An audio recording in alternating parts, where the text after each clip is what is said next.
So, ayan may nag-comment, pina-check up nyo rin po ba siya? Ang sagot po dyan is yes. Siyempre, definitely yes. Talagang ipapa-check up po. Kasi ultimo nga, inuubo lang siya, sinisipon lang siya. Kung parang unang ano pa lang, dala ko na agad yan sa hospital. Lalo na yung ganun. Kasi nung una, akala namin bulutong.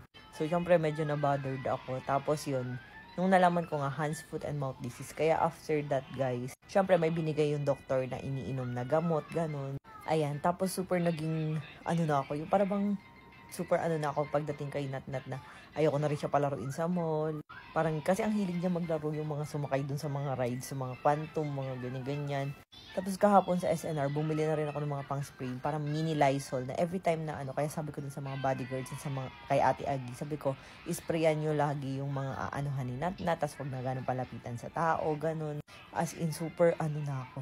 Noong una kasi, parang kami kasi ni Nathan, ayaw namin siyang lumaki na maselan, ayaw namin siyang lumaking maarte, or yung parang, basta parang hinahayaan namin siya na yung parang mag-explore. Ayaw namin siya yung parang, basta gets nyo na yun. So yes, pina-check up namin siya. And nung time nga na, may mga pinainom-inom sa kanya. Tapos nung time na, yung parang bang butlig-butlig, wait, papakita ko na nga lang. Ayan siya mga be, ganyan siya. Yung para ba siyang, di ko alam, para may tubig-tubig na ewan, ganon. Tapos ayan, ginamitan namin siya nung Madre Cacao na sabon, na tigpo 49 pesos lang. Nung time na, parang nagputukan na yung mga nakalobo-lobo. Ayan, nung ganyan na siya guys, yung parang sugat-sugat na siya, ginamitan na namin siya ng Madre Cacao. Kasi mas mabilis siya. Kung mapapansin nyo, ang bilis niya matuyo.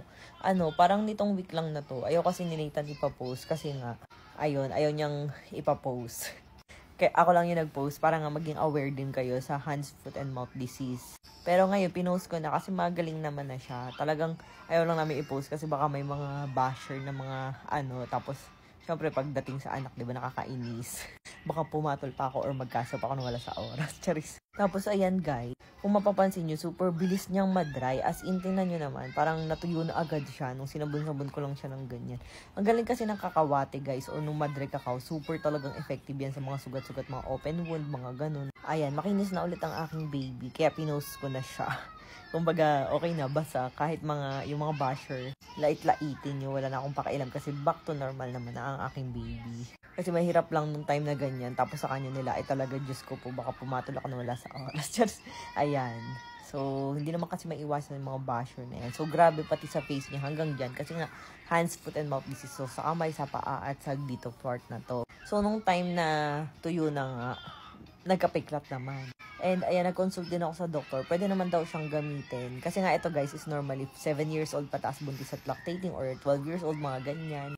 Pero sa mga kaedad din natin, pwede naman siya basta dun lang sa may mga affected part. Wag yung parang buong papahirang mo ng ganyan. Ayan siya. So, help fight pimples and lighten scars. So, pwede siya sa mga peklat-peklat. Pero syempre, do a patch test always. Kahit naman sa matanda, do a patch test lalo na sa mga bagets. At kung sigurista kayo, pwede kayo mag-consult sa mga pedya nyo. And charan, ito na siya ngayon guys. Kung makikita nyo, super nagla-lighten na. And meron palang konti-konti na lang, pero mabilis na yan. Ayan guys, kung makikita nyo, super nagla-lighten na siya and nanunuklap na siya. So, i-update ko kayo hanggang sa totally overall kinis na ulit ang baby ko. Ayan siya guys. Diba nag-lighten na siya? Nung una, grabe. Ang lala. At ang face, kinis na ulit ang baby ko. So, ito po yung products na ginamit. Bukod dun sa pinapainom ng doktor, ayan, Rosmar Cagayaco Mysterious Madre Cacao. So, pwede rin po yan sa mga pets nyo, yung mga aso, pusa, na may mga galis, kuto, ganun. And pwede rin yan sa mga adults, mga buntis lactating. Ayan, sa 2 years old pataas buntis at lactating. Ayan, yung may mga pimples, mga peklat, mga kagat, mga kuto-kuto, dandruff, pwede yan pati sa ulo. Tapos ito naman guys, ginamit ko to kasi nga para talagang mag-lighten agad yung mga peklat kasi parang, alam mo yun, nasanay ka na super kinis ng anak mo, super alaga ka. Kaya ang masakit sa mata, yung ganun. So, ayan guys, ito yung ginamit ko. Ilalagay ko na lang sa caption kung paano maka-check out.